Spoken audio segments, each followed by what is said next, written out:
எல்லாருக்கும் வணக்கம். இப்போ ரீசெண்டாக நியானானால ஒரு ஷோ பண்ணியிருந்தாங்க, உங்களுக்கு தெரிஞ்சிருக்கும். இப்போ ரீசெண்டாக இந்த தெருநாய்களை பற்றி ஒரு பயங்கரமான ஒரு விஷயம் போயிட்டு இருக்கு.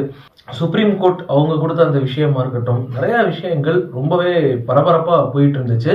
சுப்ரீம் கோர்ட் ஒன்று சொல்லியிருந்தாங்க. என்ன சொன்னாங்கன்னா, டாக்ஸ் எல்லாம் எடுத்துகிட்டு போய் ஷெல்டரில் போடுங்க அப்படின்னு ஃபர்ஸ்ட் சொல்லியிருந்தாங்க. அதுக்கப்புறம் டாக்ஸ் எல்லாம் எடுத்து போய் ஸ்டெரிலைஸ் பண்ணணும், வேக்சினேட் பண்ணணும், அப்புறம் திரும்பி விட்டுறணும் அப்படிங்கிற மாதிரி நிறைய விஷயங்கள் கோர்ட், அதாவது லீகலா நிறைய விஷயங்கள் போயிட்டு இருந்துச்சு. இதெல்லாம் உங்களுக்கு தெரிஞ்சிருந்திருக்கும் நான் நினைக்கிறேன். நம்ம இப்ப பேச போறது பார்த்தோம் அப்படின்னா, ரீசெண்டா இப்போ ஒரு டாக் ஷோ நீயா நானா, அதுல என்ன நடந்துச்சு அப்படிங்கறத நம்ம பேச போறோம். இப்போ நம்ம கம்ப்ளீட்டா பார்த்தோம் அப்படின்னா, இப்ப ஸ்ட்ரீட் டாக்ஸ் பார்த்தோம் அப்படின்னா உண்மையிலேயே பார்த்தோம் அப்படின்னா ஒரு தேவையான ஒண்ணா இல்ல தேவையில்லாத ஒண்ணா அப்படிங்கறத இப்ப நம்ம பேச போறோம். முதல்ல அந்த நீயா நானா ஷோல நிறைய பேர் பேசியிருந்தாங்க. இந்த அனிமல் லவர்ஸோட அவங்களுடைய பார்வையில இந்த ஸ்ட்ரீட் டாக்ஸ் எப்படி இருக்கு, அவங்களுடைய பார்வையில நாய்கள் எப்படி இருக்கு அப்படிங்கறத நம்ம ஃபர்ஸ்ட் பார்க்கணும். முதல்ல நம்ம தெரிஞ்சுக்க வேண்டியது என்னன்னா, தெருநாய்களால பாதிக்கப்படுறவங்க யாரு, எப்படிப்பட்டவங்க அப்படிங்கறத நம்ம முதல்ல தெரிஞ்சுக்கணும். பொதுமக்கள் ரொம்பவே பாதிக்கப்படுறாங்க, குழந்தைகள் ரொம்ப பாதிக்கப்படுறாங்க. அதாவது பார்த்தோம் அப்படின்னா, வீட்டுல இருந்தாங்க அப்படின்னா அவங்களோட குழந்தைகளை வெளியே விட முடியல அவங்களால. ஸோ அங்க அவங்களுக்கு பிரச்சனை வருது. குழந்தைய வெளியே விட்டோம்னா நாய் கடிச்சிருது. அதாவது இப்போ ரோட்ல ஒரு ஸ்கூல் படிக்கிற பையனோ பொண்ணோ போகுது, அந்த தெருநாய் அந்த குழந்தைய கடிச்சிருது அப்படின்னு வச்சுக்கோங்களேன். அதுக்கப்புறம் என்ன பண்ண முடியும் சொல்லுங்க? ஸோ ஒரு உயிர் இழப்பு அப்படிங்கிறது இழப்பு தானே.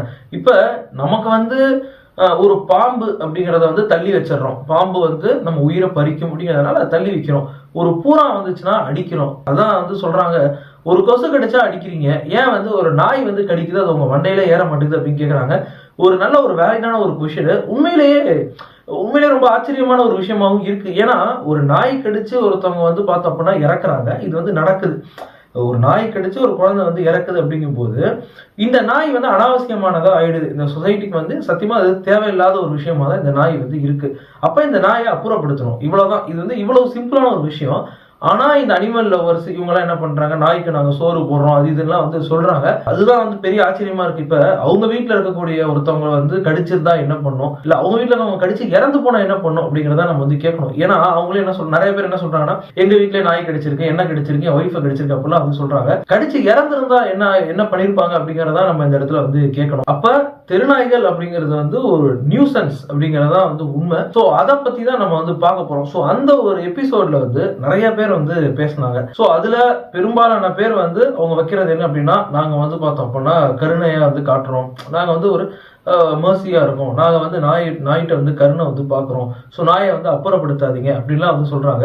இவங்க இறந்த அந்த உயிரிழப்புக்கு என்ன பதில் சொல்றாங்க அப்படிங்கறதா ஒரு கேள்வியா இருக்கு. ஏன்னா ஒன்ஸ் ஒரு உயிரிழப்பு ஒரு நாய் காசு பண்ணுது அப்படின்னா அதை நம்ம அப்புறப்படுத்தணும், அவ்வளவுதான். எப்படி பாம்பை ஓரம் கட்டி வச்சோமோ அதே மாதிரி நாய் நீங்க ஓரம் கட்டி வைக்கணும். சோ அவ்வளவுதான். இவ்வளவு நியூசன்ஸா இருக்கு. அதாவது சுப்ரீம் கோர்ட்ல கேஸ் நடந்துச்சு. அது நீங்க நாய் சம்பந்தப்பட்ட கேஸ் நீங்க பார்த்திருப்பீங்க. ஸோ இப்போ ரீசெண்டாக வந்ததுதான். ஸோ அந்த ஒரு வீக் ரொம்ப பரபரப்பாக இருந்துச்சு. அந்த பரபரப்பான வாரத்திலேயே நாய் கடிச்ச இன்சிடென்ட்ஸ்லாம் நியூஸ்ல இருந்துச்சு. அப்பெல்லாம் நம்ம பார்க்கணும் இது எவ்வளோ ஒரு மோசமான ஒரு விஷயம் அப்படிங்கிறது. ராபிஸ் எவ்வளவு டேஞ்சரஸ் அப்படிங்கிறதையும் நம்ம பார்க்க வேண்டியதா இருக்கு. அப்ப இது ஒரு அனாவசியமான ஒண்ணு, அன்னெசரியான ஒண்ணு. அனாவசியமான ஒண்ணுக்கு நம்ம ஏன் இடம் கொடுக்கணும் அப்படிங்கிற ஒரு கொஸ்டின் தான் இங்க வருது. இப்போ ஒரு கோவிட் வந்துச்சு, கொரோனா வைரஸ் அதெல்லாம் வந்துச்சு.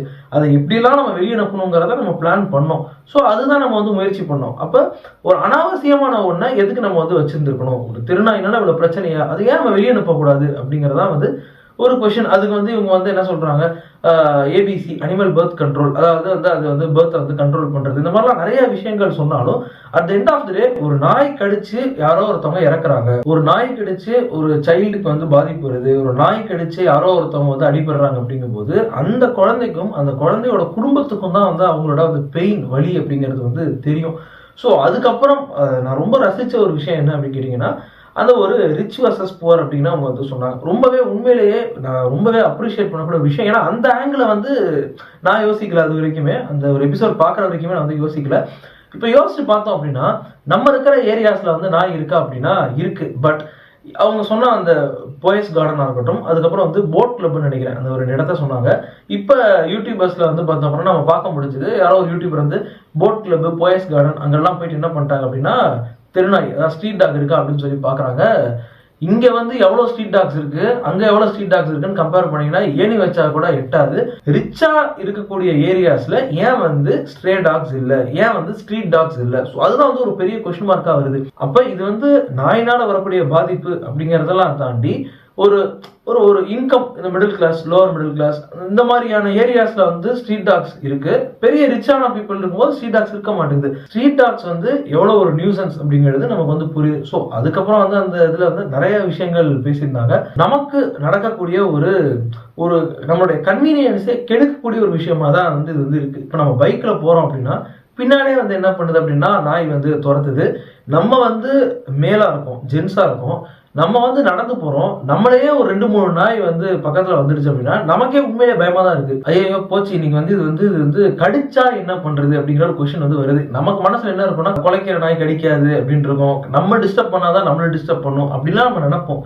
ஆனா ஒரு ஃபியர் இருந்துட்டே தான் இருக்கும். நம்மளை கடிச்சிட்டா என்ன பண்றது அப்படிங்கிற ஒரு ஃபியர் இருந்துட்டே தான் இருக்கும். அதுவும் நாய் கடிச்சு உயிரே போகுது அப்படிங்கும் போது இதை நம்ம எவ்வளவு சீரியஸா பார்க்கணும். ஆனா எதை பத்தியுமே இந்த டாக் லவர்ஸ், அனிமல் லவர்ஸ் எல்லாம் இத்தனோண்டு கூட கவலைப்படுற மாதிரி தெரியல, ஒரு பர்சன் கூட கவலைப்படுற மாதிரி தெரியல. அப்ப நம்ம வந்து நல்லா டீப்பா யோசிக்க வேண்டியதா இருக்கு. இவங்க வந்து நாய்க்கு பிஸ்கெட் போடுறாங்க, நாய்க்கு சாப்பாடு போடுறாங்க, அதுல வந்து இவங்களுக்கு வந்து ஒரு சாட்டிஸ்பாக்சன் கிடைக்குது. ஓகே, அதை நம்ம வந்து ஒத்துக்கிறோம். உண்மையா வந்து பார்த்தோம்னா இவனுடைய வந்து ஒரு ஹியூமனிட்டியை வந்து நம்ம வந்து எங்கேயோ ஒரு இடத்துல வந்து நம்ம ரசிக்க தான் செய்யறோம். ஓகே, ஆனா அந்த நாய் கடிச்சு வந்து ஒருத்தவங்க இறக்குறாங்க அப்படிங்கும் போது அங்கேயே இப்படி யோசிக்காம போறாங்க அப்படிங்கிறது நமக்கு வந்து தெரியல. ஸோ இவங்களுடைய இதெல்லாம் வந்து இந்த ஹியூமனிட்டி இப்படிதான் இருக்கு. ஆனா இவங்க வீட்டில் இருக்கவங்க யாராவது வந்து நாய் கடியெல்லாம் கடிச்சா இவங்க என்ன பண்ணுவாங்க அப்படிங்கிறது வந்து நமக்கு வந்து தெரியல. அந்த ஒரு வீடியோல வந்து நிறைய விஷயங்கள் வந்து பேசினாங்க. முக்கியமா அந்த பாதிக்கப்பட்டவங்க வந்து பார்த்தோம் அப்படின்னா அவங்களோட வலி வந்து நல்லாவே வந்து கன்வே ஆயிருந்துச்சு. ஸோ இப்படிப்பட்ட ஒரு ஸ்ட்ரீட் டாக்ஸ் வந்து தேவையா அப்படிங்கிறது தான் வந்து ஒரு கொஸ்டின் மார்க். நான் ஏற்கனவே சொன்ன மாதிரி நம்மளுடைய கன்வீனியன்ஸ், நம்மளுடைய கம்ஃபர்ட்டை ரொம்பவே பாதிக்குது. இப்போ வந்து ஒரு நம்ம இருக்கக்கூடிய ஏரியாலே ஒரு 11 மணிக்கு நம்ம போறோம், ஏதோ ஒரு விஷயத்துக்காக போறோம் அப்படின்னா நாய்களுக்கு பயப்பட வேண்டியதா இருக்கு. இதுதான் வந்து உண்மை. ஸோ அப்ப கேட்கறாங்க, நீங்க ஏன் 11 மணிக்கு போறீங்க அப்படிங்கிற ஒரு சில்லியான ஒரு விஷயத்த வந்து கேட்கறாங்க. அதாவது எந்த அளவுக்கு சில்லி அப்படின்னா, எதுக்குமே பயன்படாத ஒரு ஒரு ஆர்கியூமெண்ட், சுத்தமா சென்ஸே இல்லாம, ஒரு நாலேஜே இல்லாம, ஒரு அடிப்படை அறிவு கூட இல்லாத ஒரு ஆர்கியூமெண்ட் தான் அது. நைட் வந்து 11 மணிக்கு ஏன் வந்து நீங்க வந்து வரீங்க, நைட்டு 12 மணிக்கு ஏன் வரீங்க? சரி, நைட்டு 12 மணி, 1 மணி, 2 மணி, 3 மணி, இது எல்லாமே வந்து நம்ம எங்க போகணுங்கிறத யாரும் வந்து டிசைட் பண்ண முடியாது. அது வந்து முதல் திங். ரெண்டாவது திங், நிறைய பேர் கேட்கக்கூடிய கொஸ்டின் என்ன அப்படின்னா, நைட் ஷிஃப்ட் பசங்க எல்லாம் எங்க போவாங்க, நைட் ஷிஃப்ட் பொண்ணுங்கள்லாம் அவங்களாம் வராங்க, அவங்களாம் ஒரு இடத்துல வந்து நடக்கிறாங்க, அப்ப நாய் வந்து என்ன பண்ணும் அப்படிங்கும் போது அங்க ஒரு கொஸ்டின் மார்க் வருது. நாய் வர்ற டைமிங்க்கு நம்ம ஏன் வந்து வரணும், நாய் இருக்கிறதுனால நீங்க ஏன் நைட் ஷிஃப்ட் வேலை பார்க்குறீங்க அப்படிங்கிறதெல்லாம் வந்து எந்த அளவுக்கு சில்லி அப்படிங்கிறது என்னால விவரிக்கவே முடியல. அந்த அளவுக்கு சில்லி. ஒருத்தவங்க என்ன சொன்னாங்க அப்படின்னா, 5:30 மணிக்கு காலையில வந்து டியூஷன் போவான் என் பையன், அவன்கிட்ட வந்து நாய் வந்து சீண்டிருமா, எங்களுக்கு வந்து பயமா இருக்கு. அப்ப அவன் என்ன பண்ணுவான், காலையில ஏர்லி மார்னிங் போறான், இல்ல விடிய காலையில டியூஷன் போறாங்க அப்படின்னா அவங்க என்ன பண்ணுவாங்க அப்படிங்கிறது ஒரு கொஸ்டின் மார்க்கா இருக்கு. இந்த நியூஸை வந்து நம்ம வந்து ஃபில்டர் பண்ணி வச்சோம் அப்படின்னா கடைசியா வரக்கூடிய கொஸ்டின் என்ன அப்படின்னா, நாய்கள் தேவையா இல்லையா அப்படிங்கிற ஒரு கொஸ்டின் தான். திருநாய்கள் தேவையா இல்லையா அப்படிங்கிற ஒரு கொஸ்டின் தான். ஸோ அதுக்கு ஆன்சர் எங்க இருக்கு அப்படின்னா, மக்களுக்கு எவ்வளவு இது பாதிப்பை உண்டாக்குது அப்படிங்கிறது தான் ஒரு கொஸ்டின். அப்ப இது வந்து மக்களோட உயிரை எடுக்குது, மக்களை வந்து பாடாப்படுத்துது. மெயினா அதாவது எல்லாத்தோட உச்சம் என்னன்னா உயிரை பறிக்கிறது தான். ஸோ இது உயிரை பறிக்குது அப்படிங்கும் போது இதை எவ்வளவு சீரியஸா நம்ம வந்து பார்க்கணும். இந்த நாய் வந்து தொல்லை நிப்பாட்டணும் அப்படிங்கிற ஒரு இன்டென்ஷன் இருந்தா தான் என்ன பண்ண முடியும், அதை நம்ம நிப்பாட்ட முடியும். ஸோ அந்த இன்டென்ஷன் இல்லைன்னா வந்து அது வேலைக்கே ஆகாத ஒரு விஷயம். ஏன்னா அந்த ஒரு நியான எபிசோட் வந்து நிறைய பேர் வந்து பேசியிருந்தாங்க, நிறைய ரிப்போர்ட்டர்ஸ், காலம்னிஸ்ட், ரிப்போர்ட்டர் நிறைய பேர் வந்து பேசியிருந்தாங்க. அதுல ஒருத்தர் கேட்ட கேள்வி என்னன்னா, இது ஏன் கடிக்குது அப்படிங்கிற ஒண்ணு வந்து உங்க மண்டையில ஏற மாட்டேங்குது அப்படிங்கிற மாதிரி வந்து கேட்டிருந்தாரு. ஸோ நாய் வந்து கடிக்கும், அது வந்து கடிக்குது, அது வந்து உயிரை எடுக்குது அப்படிங்கிறது உங்களுக்கு ஏன் புரிய மாட்டேங்குது அப்படின்னு சொல்லி வந்து கேட்டிருந்தாரு. ஸோ அதுதான் நமக்கு இன்னும் ஆச்சரியமா இருக்கு. எப்படி இந்த ஒரு விஷயத்த இவ்வளவு தூரம் வளர விட்டு இது வந்து இப்போ வந்து ஒரு ஒஸ்ட் ஸ்டேஜ்ல வரைக்கும் எப்படி வந்து இது வந்து வந்துச்சு, எப்படி வந்து கவர்மெண்ட்லாம் விட்டாங்க அப்படிங்கறதும் நம்ம வந்து கேட்க வேண்டியதா இருக்கு. ஸோ நீங்க என்ன நினைக்கிறீங்க அதை பத்தி அப்படிங்கிறது எனக்கு கீழே வந்து கமெண்ட்ல சொல்லுங்க. நீங்க இன்கேஸ் இந்த ஷோ பார்க்கணும்னா நீங்க போய் பாருங்க, ரொம்ப சூப்பரா இருக்கு. ஸோ அடுத்த வீடியோஸ்ல பார்ப்போம். பை.